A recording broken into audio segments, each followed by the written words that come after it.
All right, guys, we're going to be taking a look at this dynamic microphone and boom arm bundle. This is the PD200X series right here. So I've already got it set it up right over here. And as you can see, this is the sound directly from the microphone.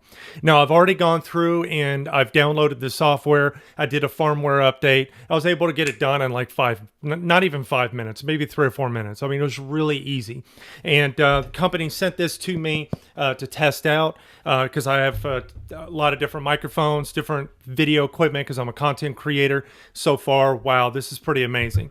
And right here, as you can see, you can actually change, look at this, you could change the colors of the different lights, so that's pretty cool. It's all customizable, so you're able to go through and change it exactly how you want it. In fact, let me give you a quick look what it looks like. All right, as you can see, this is what the actual arm looks like. And then, of course, it starts right over here with the actual microphone itself.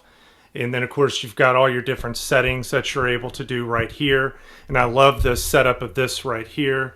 And then if we go behind here, you can see how all of that works. And then, of course, here's the arm that just goes along just like that. And then your setup, which is right over here, that you could put pretty much on any desk. But this is essentially what it looks like. I mean, when you look at this is a really nice setup. It's very professionally made. I love the sound quality of this microphone. This is really, really nice. So without a shadow of a doubt, I could definitely say that I recommend, this dynamic microphone and boom arm bundle. It's a really great bundle to get because it comes with everything that you need to get set up. I love how it's customizable, really nice, and I definitely recommend that you pick this up.